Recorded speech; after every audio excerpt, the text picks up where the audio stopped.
Hey guys, today we are going to make Thai Tomyam kung. Okay, kita ada udang, prawn. Kita ada sotong yang telah dibuang kulitnya. Kita ada evaporated milk sebagai substitute untuk santan. Itu ialah ayam isi. Ini ialah bawang holland, akar daun ketumbar, daun limau, cili padi, serai yang telah ditumbuk, cauliflower, tomato, lime juice, daun ketumbar, cendawan oyster, cendawan enoki dengan ni dia Thai Tomyam, instant Tomyam prepared King Thai brand. Ni daripada Thailand. Okay, so kita dah boil water, so kita akan masukkan bahan. So kita akan masukkan ni akar daun ketumbar, serai yang telah diketuk,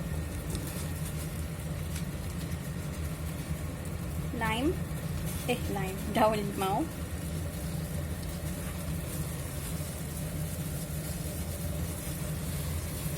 pastu kita letak tomyam paste.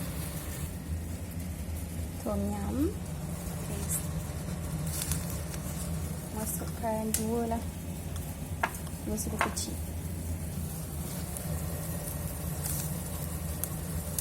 Lepas tu kacau. Ni dah boleh kecilkan api dah.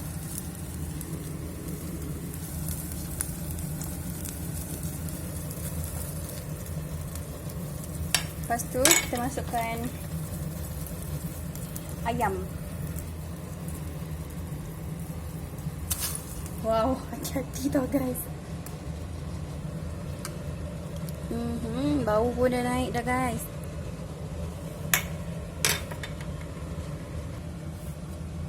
Masukkan bawang dengan cili padi, bawang holland dengan cili padi. Tambah lagi guys satu sudu kecil tomyam paste. Macam tak cukup.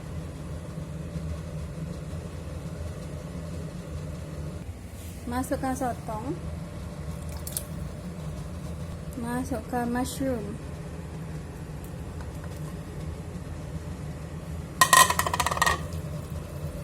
Tu enoki, ni oyster. Masukkan cauliflower dengan tomato. Masukkan ni evaporated milk.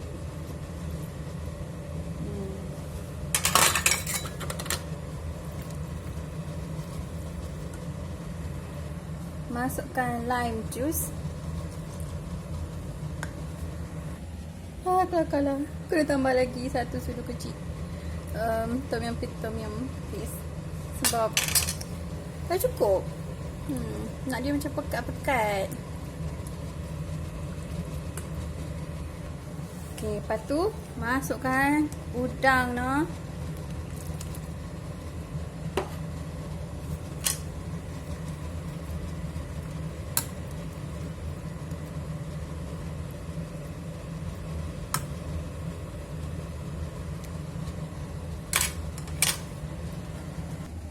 Masukkan garam.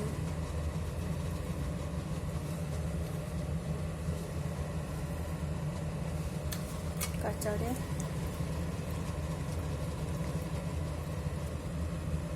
Lepas tu biarkan sekejap.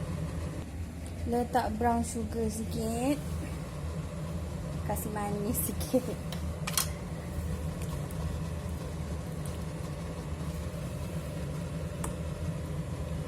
Color dia lebih orange depan mata tau. Ni dalam Kiub macam tak orange sangat, tapi orange sebenarnya. Letak daun ketumbar sikit kat atas dia bagi naik aroma. Lepas tu done.